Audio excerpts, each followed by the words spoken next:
my name is Allie and welcome to my channel. We are back with Mystic Destiny Serendipity of Aeons. It's been a while since I could record because I've been having a nasty cough. And yeah, so if I do have to clear my throat more than once, I do apologize. So, let's go. Eventually we wandered into the upscale part of Chowa, having not found anything for Shinji in the lower shops. Emi suggested going into Lupe Exotics, because Shinji apparently loves books. It was then I realized I never actually asked Shinji about himself. Well, I'll just have to fix that then. We ended up getting a book about unsolved magical mysteries, and that actually sounded interesting to me too. As we walk along the sidewalk, I pull the book out of its bag and examine it. I didn't know you were into that sort of stuff too, Munchie. Well, I never used to be, but it really sounds interesting. Shinji must be rubbing off on you more than you realize. Oh. Interesting. We're still talking when I see someone familiar up ahead, carrying bags filled with something. As we approach him, I hold a finger up. Don't you even open your mouth. Huh? Oh, you idiot! Emi smacks Isao hard, and I stare at the two in surprise. What are you doing, Emi? There's no way she could know about what Isao did, right? Unless she can read minds. This is my brother, unfortunately. Oh my god, they look nothing alike. I wouldn't have put two and two together. Seems like you already met, though. At least, now that you're aware of his power, you can't fall for it again, unless you want to. Your brother? Oi, I ain't gonna use it on her again. Don't make me sound like some creep. You are a creep. Emi and Isao begin bickering back and forth with such vigor that I end up laughing at them.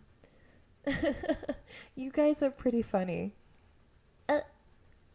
Oh, sorry. I don't have time for this. We've got to get to the party. Ah, that's right.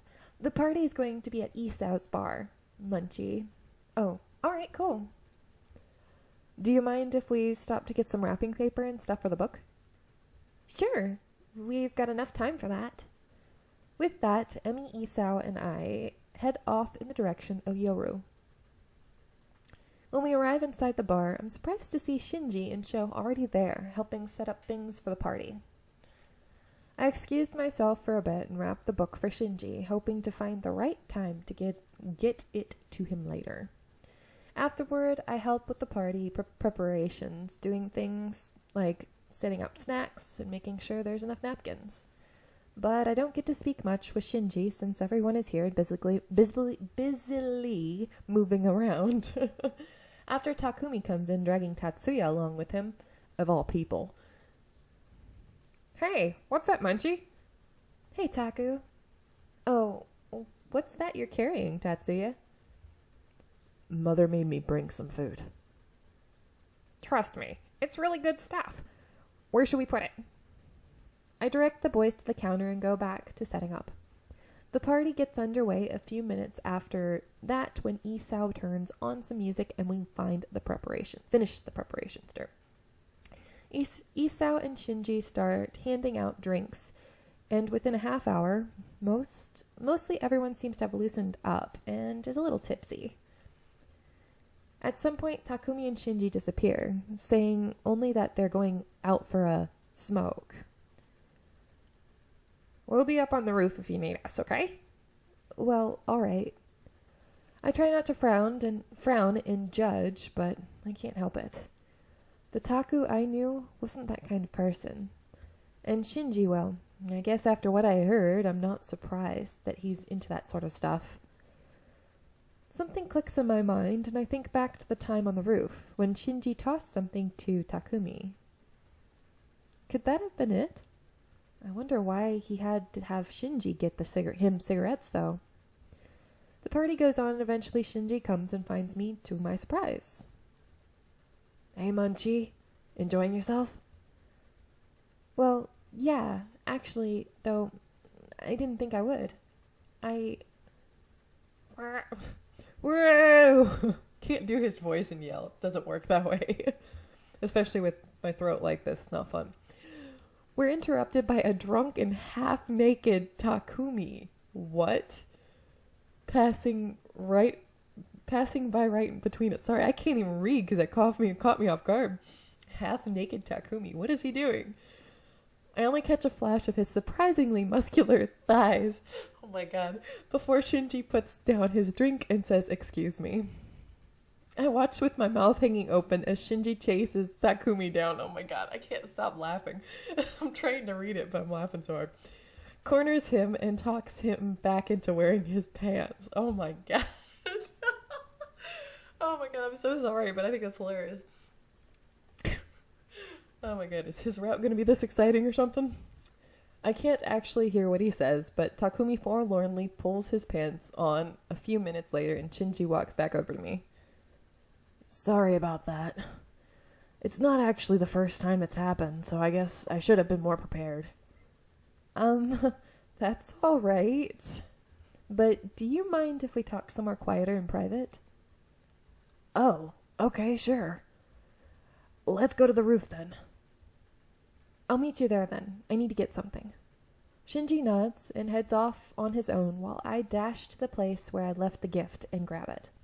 After that, I follow Shinji up to the rooftop.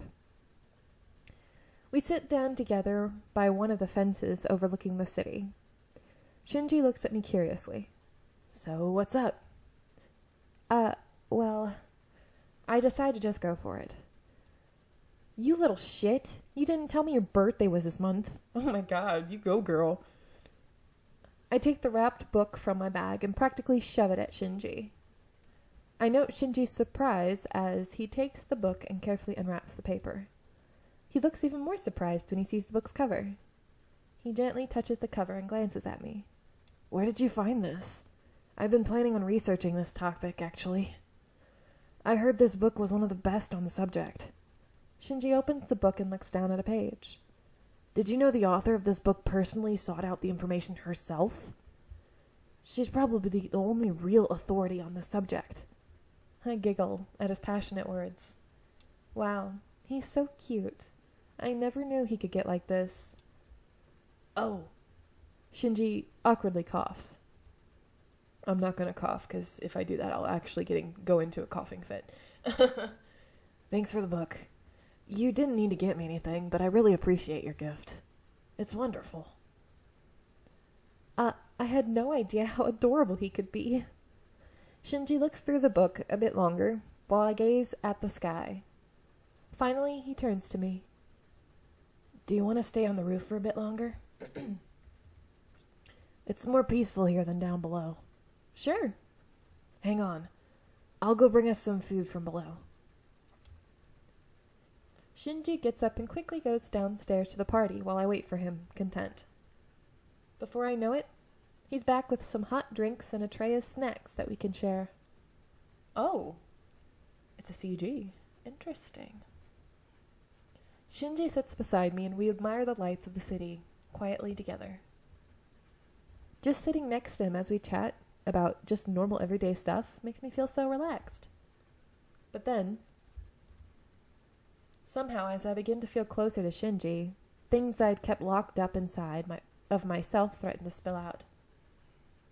I look at Shinji hesitant. Can I tell you something, Shinji? Sure. The way I got these powers. Wait, is she gonna tell him this early on? I swear she doesn't tell the other two until, later. Interesting. I want to talk about that. I don't have the strength to look at Shinji directly, so I keep looking at the stars above us. I begin to relate the tale of the ritual, and what Shizuka did to me. I found out then that I'm not a human.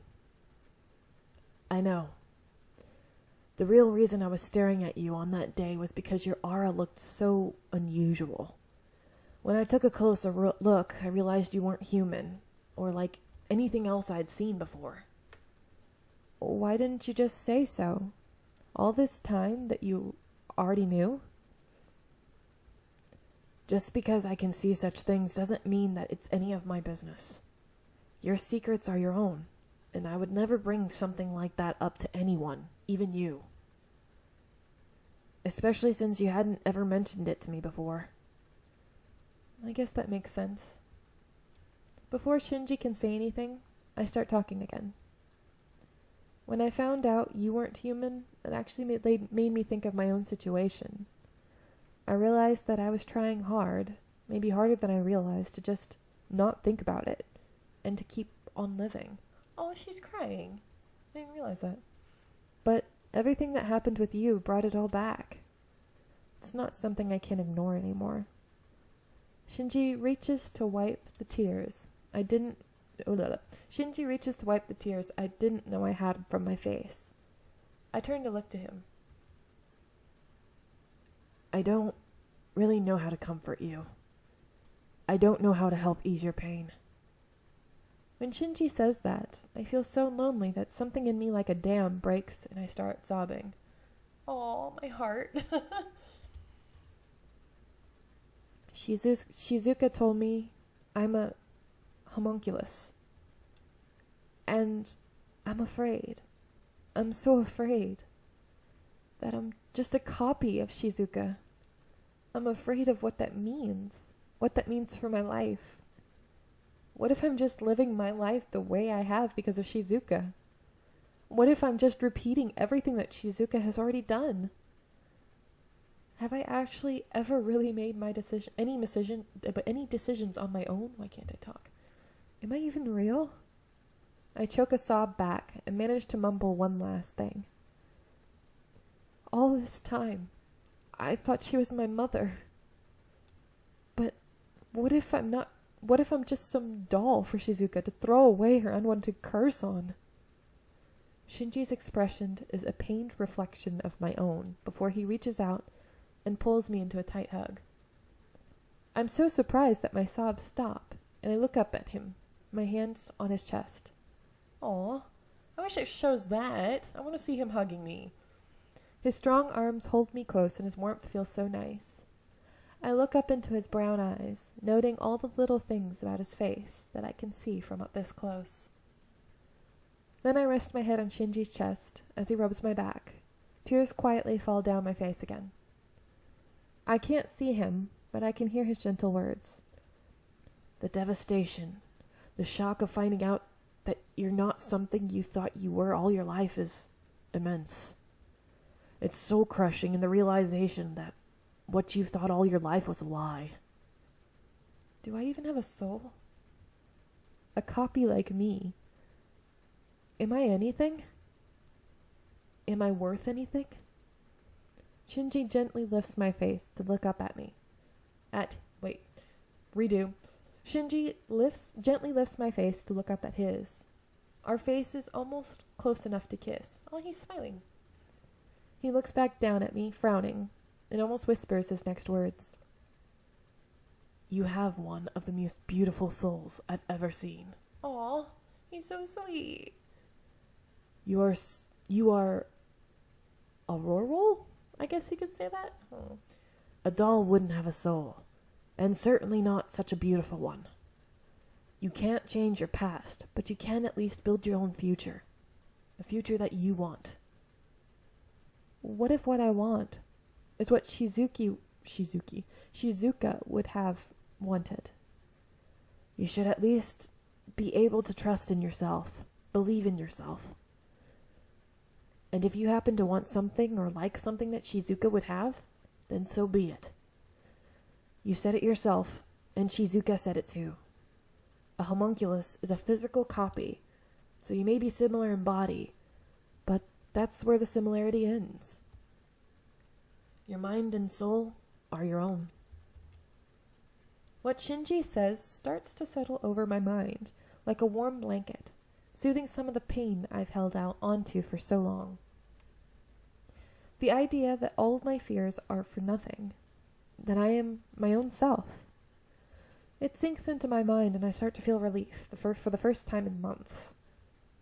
Then it suddenly clicks in my mind that I'm in Shinji's arms, against Shinji's chest and close enough to kiss him. but this feels so comfortable, so natural, that I don't want to move. Oh, whoa. Holy crap. That caught me off guard. There's fireworks. Fireworks began going off in the sky while we both look up, still in each other's arms. She still has tears, too. But it's not long before I find that I can only look at Shinji as he watches the display above. Watching the lights dance upon his beautiful face is in various colors, if I can read, I feel an overwhelming urge to kiss him. You know, screw it. I move up and kiss Shinji on the cheek. He looks down at me in shock. Oh my god, his eyes are like, oh shit. That's to say thank you for making me feel better. I force myself to move away from Shinji and get up. I'm too embarrassed to look directly at him, so I suggest we go back down to the party. When we come back down, Isao immediately swaggers, or maybe staggers, up to us. Where have you two been?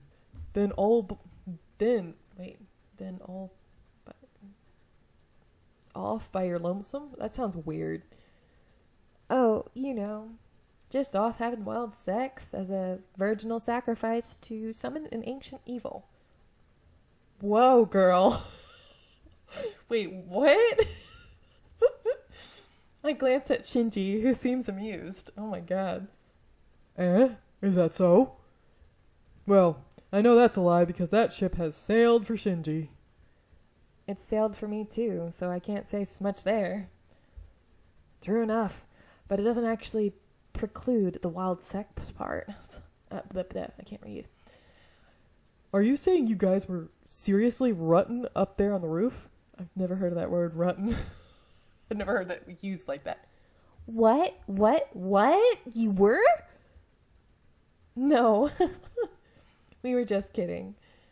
All we did was talk and watch fireworks. But where'd Taku run off to? He actually just left in a hurry. You didn't see him? He came from the roof, so I thought he was up there with you guys. No, I didn't see him. I'm a little worried about Taku, but Shinji brings me another drink, and the party soon takes my mind off of everything. Even without Taku, we end up having so much fun, I don't realize how tired I am until around 4 a.m. So apparently our character's not a virgin. Interesting. When I try to go home, though, I get several offers to be walked home, but I turn everyone down on account of how late it is. Are you sure you're okay with walking home alone this late? Yes, I'm sure. Shinji nods at me. I trust in your ability to defend yourself, but if you need help, you can call me, and I'll come running. I smile as Shinji...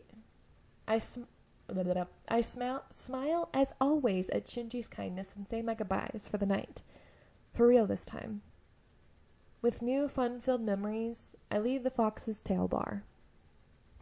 I'm actually going to let you guys go here because... Wow. Yeah. Because I try to make these videos about 20 minutes long, but I'm going to let it go earlier. So, because it's the end of a chapter, so it's a lot easier. So anyway, I hope you are enjoying, and I'll see you in the next one. Bye!